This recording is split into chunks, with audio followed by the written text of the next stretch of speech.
Okay. Hi, everyone. Very nice to be here today. So my name is Joana Pedro.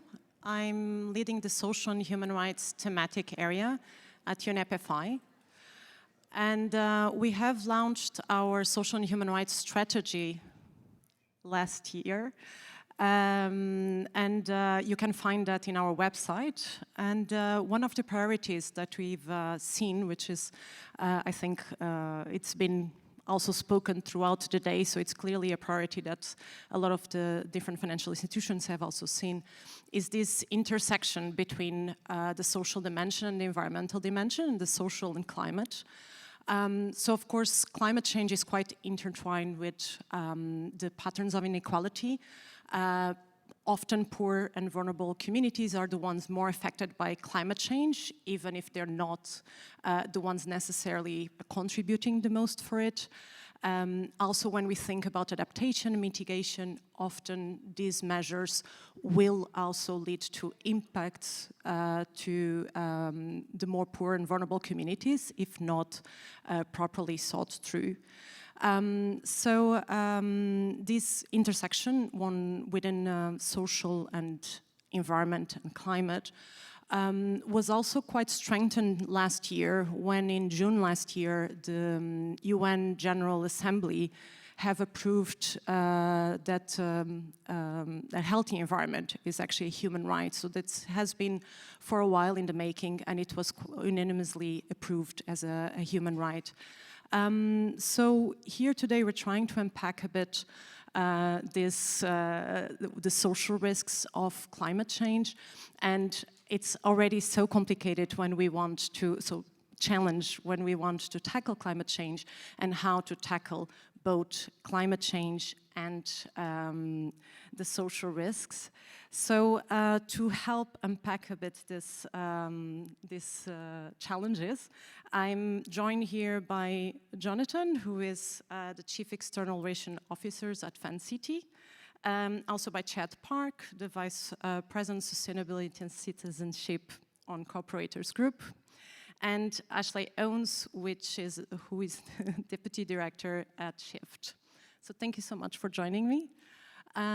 So I would start with you, Ashley. And so Shift is a non-profit organization who's been working with financial institutions on human rights, and not only in how to address the challenges of human rights, but also how to make this more just climate transition.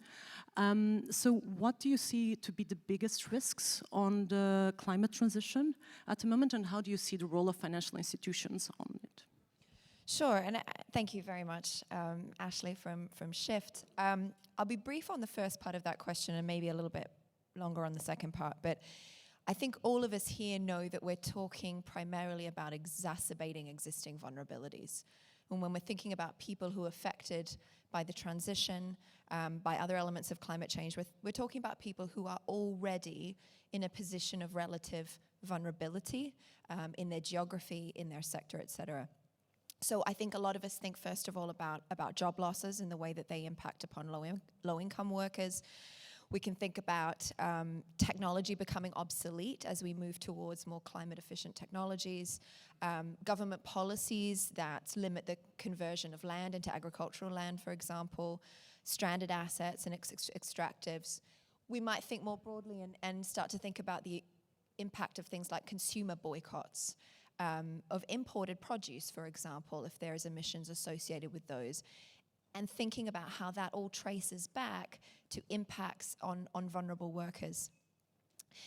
There's also, of course, the impacts that are associated with the rush for transition critical minerals, many of which, a majority of which I understand, are located on indigenous lands, some that are found predominantly in authoritarian states. And we've seen this play out, right? Really, really challenging for a number of companies who've made massive commitments, for example, to solar, understanding forced labor connections there, and also understanding the halo effect that's attached to many renewables companies, such that, you know, their fantastic environmental credentials, the criticality of the work they do for the climate change piece, overshadowing or at least diverting attention from some of the very serious social impacts in supply chains, for example, and the need to not be offsetting around that. And of course, we also want to be careful about being carbon tunnel visioned. I think so. My colleague uses the phrase carbon tunnel vision, but we also need to be thinking about our connection, as financial institutions, the connection to impacts on people from the physical risks of climate change. So here we're talking about heat, drought, changes to agricultural yields, rising sea levels, changing disease vectors, et cetera. And I know a lot of you in this room are well acquainted with that. I think the important point in all of this is, well, what is the role of finance? And I'd encourage everybody here to think of yourselves as a critical and catalytic part of those value chains.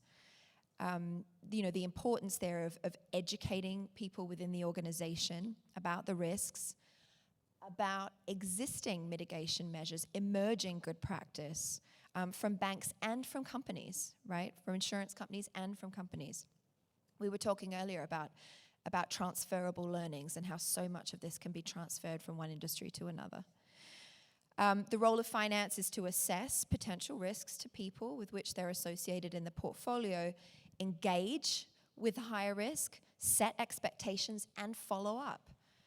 And the good news is here that we don't have to reinvent the wheel, because there's been more than, or at least 10 years of practice by leading banks looking at how to use their leverage, how to use their influence with portfolio companies as regards impacts on people.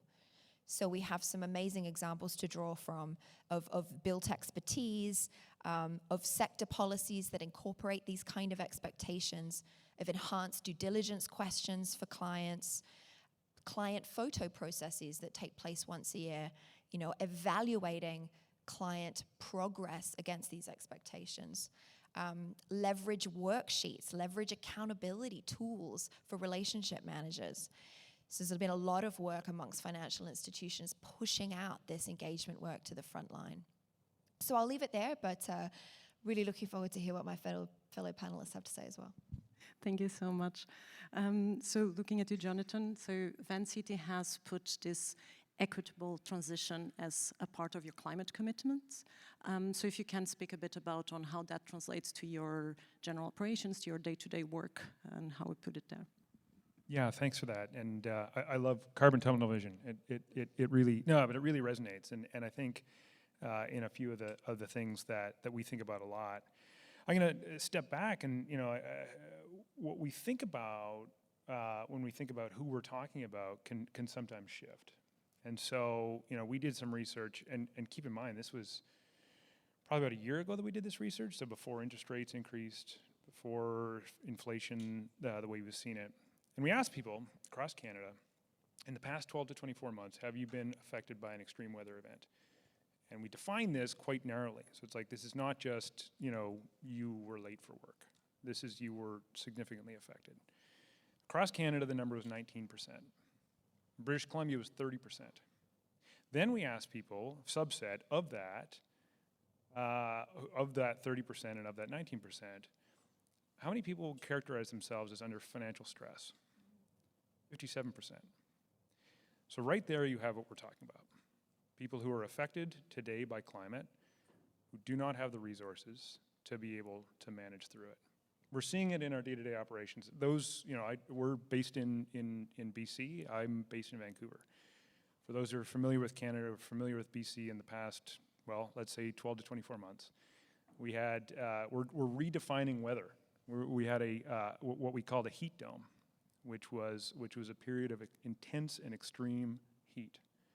And in the city of Vancouver, in a 24-hour period, close to 600 people died because they were isolated. They were in their homes. They didn't have air conditioning.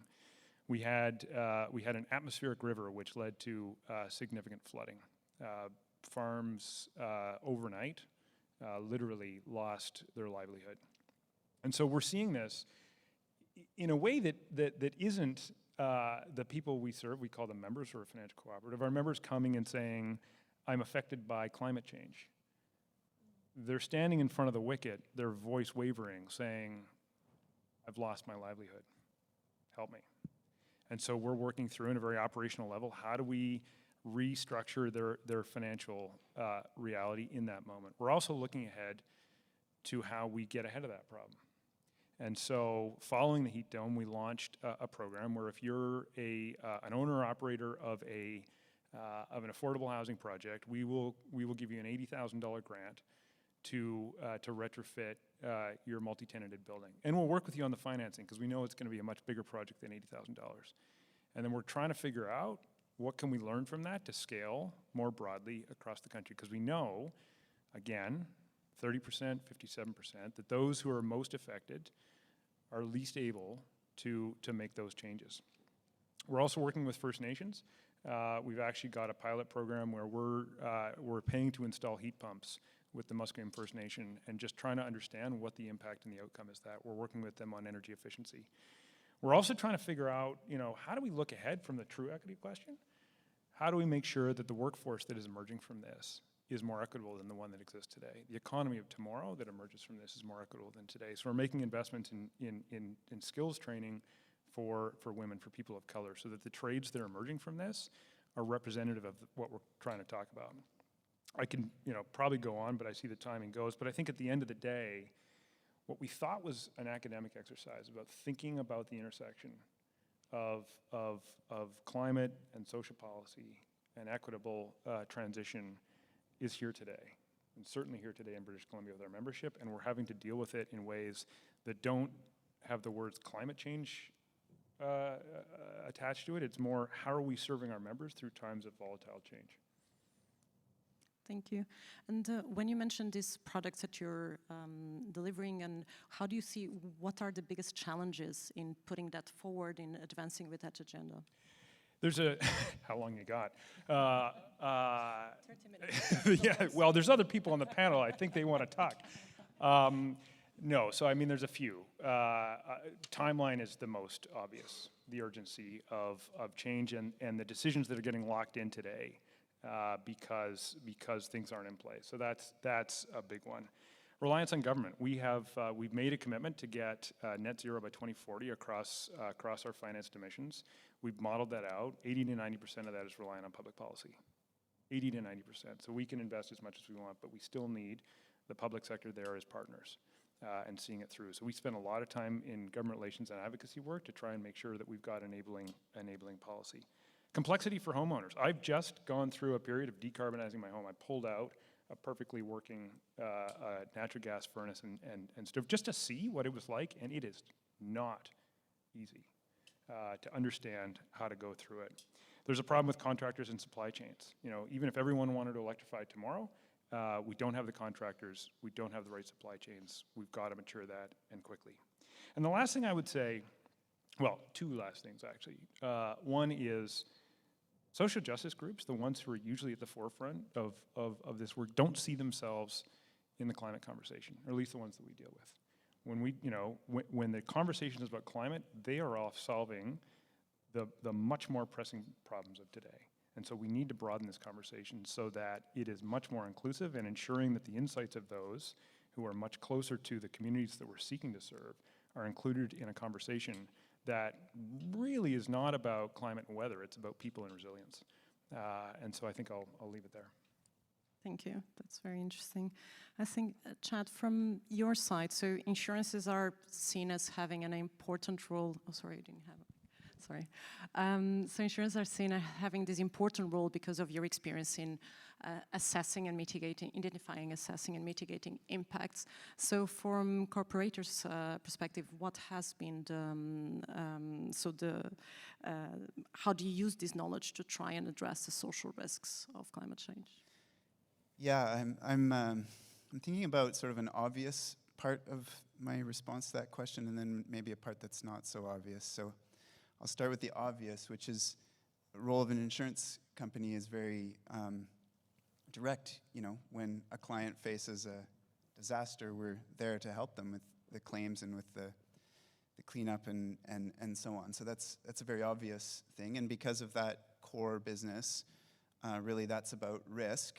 And as you say, our industry are risk experts. We can model the risk. We understand the risk better than probably most. We we need to do so in order to price the risk. And as we're and pricing the risk is where you start to get a stronger connection to social vulnerability, social sustainability, because as the risk increases, which we all know it is, the price increases.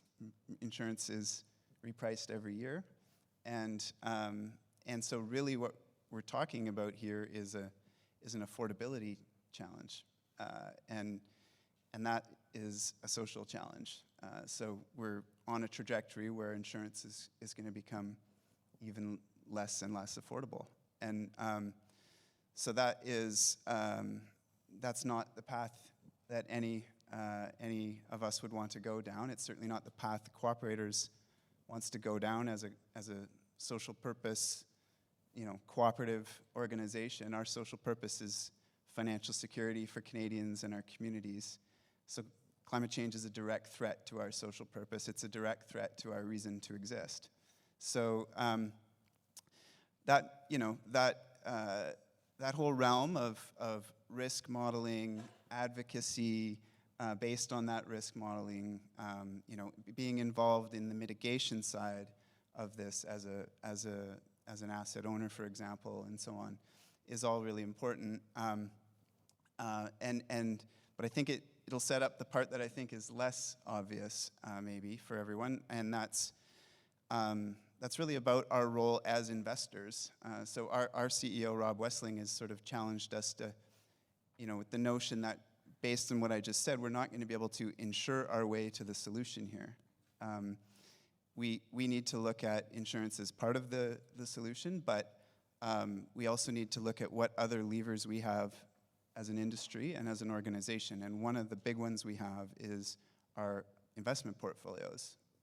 Insurance industry are big holders of assets. And so we're really exploring how can we extend all that we've done on impact investing, for example, and we've done a lot. We've got 23% of our investment portfolio in impact investments right now, which is a very high number. But how can we extend that into resilience finance? So actually getting the assets of cooperators invested into infrastructure that protects Canadian communities from the increasing risks of climate change. And that sounds great, I'm sure, to everyone here. It's yet another one of these very complex challenges about how to get private investors involved in, institutional investors involved in adaptation infrastructure, for example. But that'd be one of the examples where we're really trying to kind of stretch our thinking, work collaboratively with different organizations than we've worked with in the past to challenge ourselves to do even more with other levers that we have as an organization. Okay, and within that, that idea, because as you said, you're going a bit beyond the obvious on how do you see the challenges of connecting these two points, so the insurance side and also the investment side? How do you see the biggest challenges there? Well, on the resilience investing side, the big challenge is how does an investor get paid back for their investment in a berm or a dike to protect against flooding, for example. So that really takes some creativity around the financial modeling and so on. Working with municipalities is where we've started, the Federation of Canadian Municipalities, and we've got, we've hired Don Iveson, the former mayor of Edmonton, to help us. He's an expert in municipal finance, to really help us think creatively about how to do that in partnership with municipalities.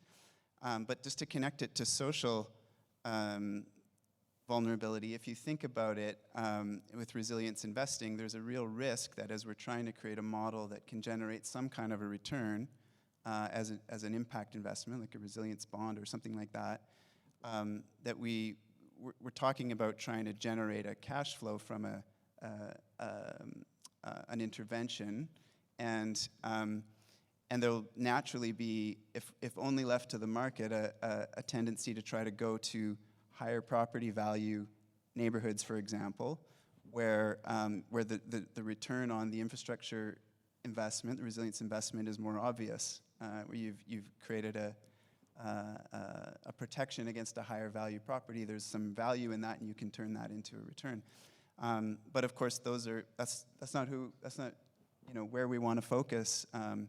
So we really need to be able to apply a social vulnerability lens just as much as a climate risk lens, and how the two come together. And so we've been using some of our citizenship programs, our community investment partnerships and so on, including one in particular with a group out of University of Waterloo called Partners for Action, who are developing a social vulnerability index that would be an overlay to things like climate risk modeling, flood risk modeling, in order for us to be able to use both of those lenses in a combined way to prioritize investments, because otherwise you might not go there.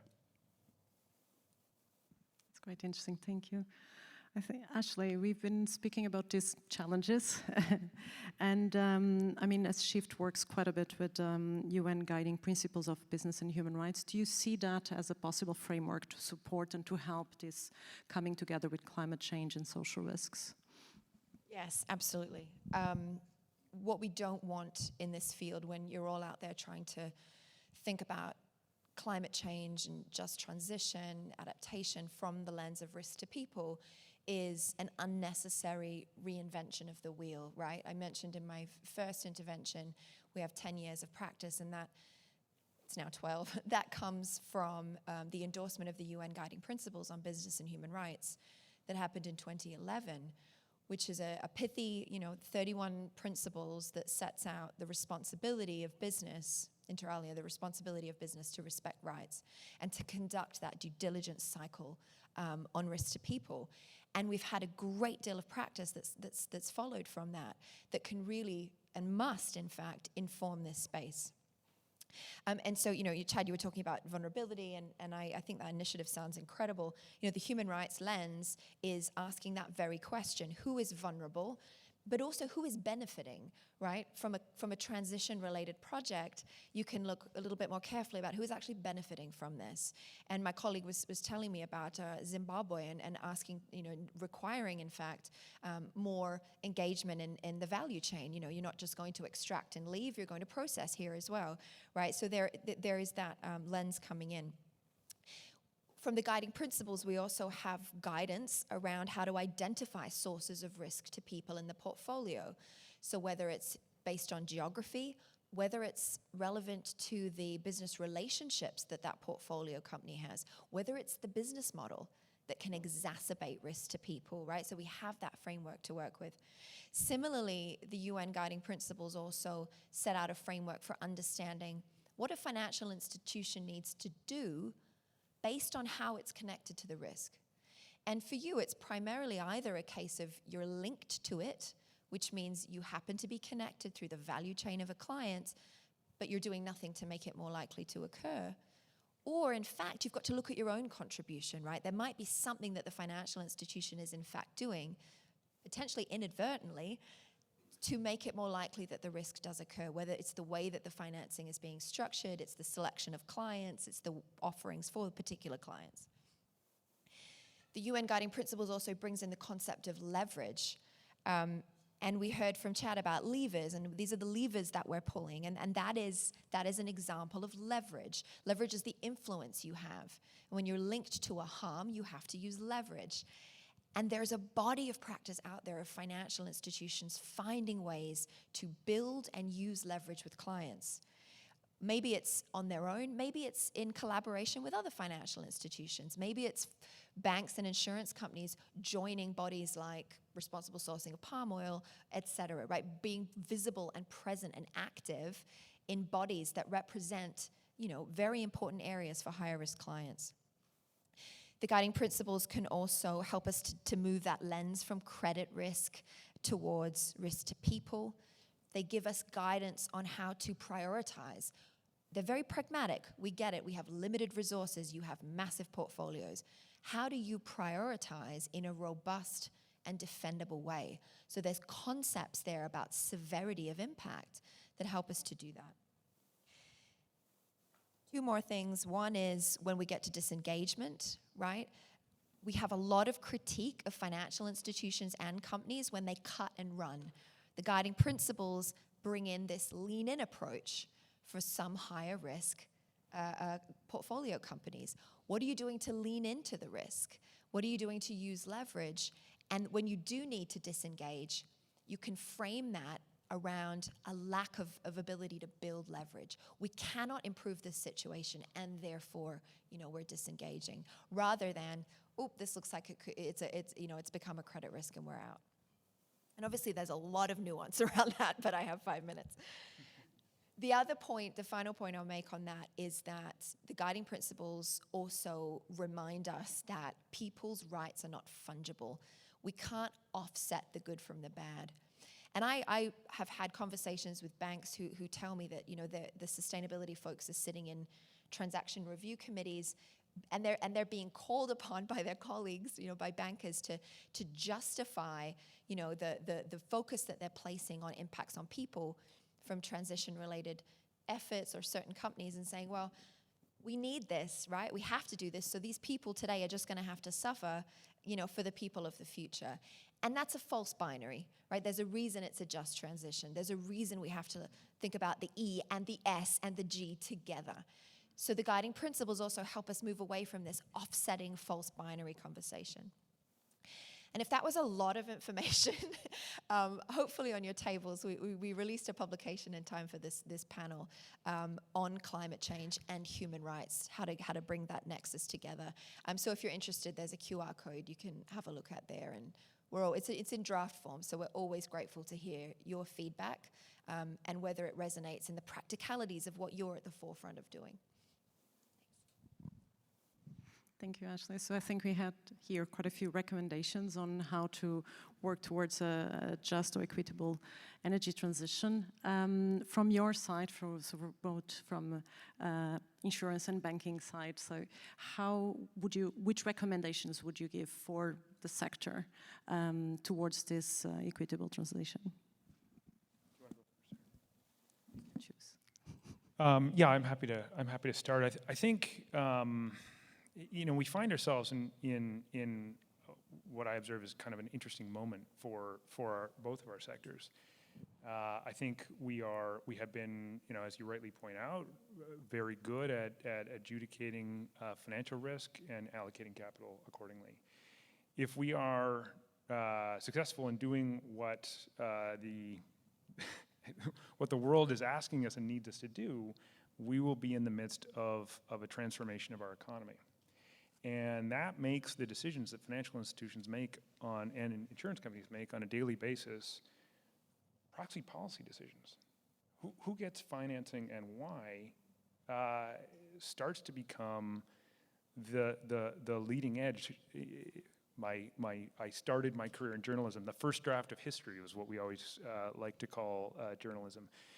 This is the first draft of kind of the economic shift that we need to see. Where are those decisions being made and why? So, we've made these commitments to get to net zero on financing, and that is laudable, and I think action that needs to happen. But there's a variety of ways you can get there. I think if we said, okay, we're going to get there by shutting down the economy, everyone would say, hold on, friend, that's a bit too far. But if we're comfortable saying we're going to get there by excluding certain people from the economy, certain sectors from the economy, it becomes a little bit more nuanced, and I think that is where we need to be careful. So I think for me, for Van City, we've long taken a triple bottom line approach that says profitability is important, but planet and people need to be part of that equation too. And I think that does a few things. First of all, it helps give some directional guidance to how we should be making those decisions. It also distributes your risk, and I think makes you more sustainable and resilient over the long term. And so I would say, that to me is an important underlying point. Are you seeking a triple bottom line? Are you holding yourself accountable to that? Are you auditing yourself against that? That to me feels like a pretty significant step to take to make sure that we're meeting those net zero targets in an equitable way. And then, as I mentioned before, like if we are building a new economy, do you have the right voices to inform your approach on how to get there? Who's not? at the table, who should be at the table, and how do we make sure that we are that we're bringing those in? Because if left without that deliberate approach, what is likely to happen is that we will look to those who hold capital to help set the direction for where new capital will be allocated. And when you do that, you're automatically excluding people from that equation. And so how do we broaden that and bring different voices to that table so that the build back better that we all talked about during the pandemic, that the new economy that should and can emerge from this moment in time is one that when we look back on and said, we did it better. We had the opportunity to remake our economy and we did it better. And to me, that would be my advice. That was great, Jonathan. Wow. Yeah, well, so Jonathan mentioned his previous career. I'm going to go there too. I have previous role as executive director of the Natural Step, and in that role, I learned a lot about backcasting. Well, I taught a lot about backcasting too, I suppose. Backcasting meaning beginning with the end in mind. And I remember when we used to engage with so many different organizations on that, it felt like a really different and challenging kind of way to work. I mean, if you just look at the insurance industry, for example, our whole model is based on understanding the past in order to inform the future. But backcasting is about beginning with the end in mind and then looking back to where you are today and establishing a gap. Well, now we've got these big frameworks, net zero, living in harmony with nature, et cetera, that are essentially backcasting frameworks. This is like big stretch goals for us as organizations, for us as sectors. And the thing with big stretch goals is you don't really know how you're going to achieve them. So I guess one reflection I would have is it's important for us to kind of acknowledge that and to therefore also take an approach that we sometimes refer to as social innovation to the solution space where it really is experimental. It's about trying things, learning fast, scaling where you can, where it seems to work. And I know at Cooperators we view our own community partnerships and citizenship activity with that lens as well. So there's how can we help people in communities, of course, and also how can we learn from that in a way that's going to inform our core business as well. Because if we can do that then and integrate some of that into our core business, then we're going to be, we can achieve things at an even greater scale. So that would be one, encouragement, I guess, is kind of learning and being conscious about being backcasters and being social innovators as we're doing this work. And then the second thing, I'm based in Alberta, so I can't. I should speak from that perspective as well when we're talking about the transition. And I really like what I'm hearing here and earlier in the day about, we can't just exclude our way to the net zero future. This is real, emissions reductions in the whole economy. And in our case in Canada, that means we need to engage with the communities and the industries and the sectors that are the high emitters, and we need to find ways to help enable their reductions and their participation in this. And this is about more than just business transactions. This is actually a cultural thing. People need to see themselves as part of the solution, not just a reduced part of the problem. And so I think that's the attitude we need to take into engaging with all the different groups that we engage with, is how can we invite them in to be part of the solution. Thank you.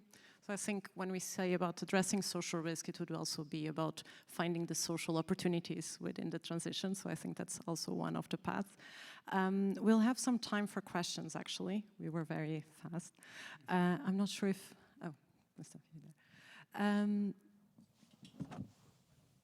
Just also maybe just to add, so as I mentioned in the beginning, we at UNEP we produced a social and human rights strategy last year, and one of our priorities is indeed this intersection, and we are producing together with the International Labour Organization a guidance on just transition. We are just starting that process.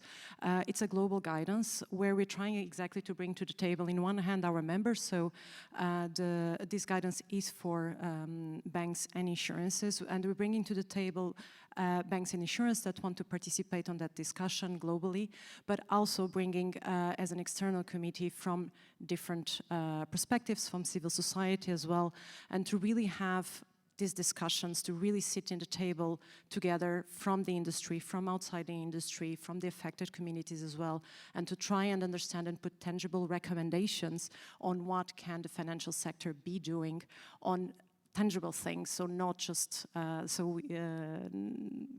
to also be able to understand how to measure, how to put that into the operations that we are doing. So we have a couple of minutes for some questions. I already saw one hand here, if there's any other. I just want to ask each person here at the panel here what you think the role of storytelling and the arts play in educating people on these risks and issues and solving them. Oh, great question. I'll go first just because I'm holding this microphone, I guess. But yeah, I think there's a huge role. I mean, I spoke just a minute ago about culture, and I know I was previously director of the Energy Futures Lab, and we had innovators from all across the energy system, clean tech, oil and gas, renewables, First Nations, environmental groups, and so on. And there was a point in that process where we realized that we were running up against barriers that were much broader than, or much different than what,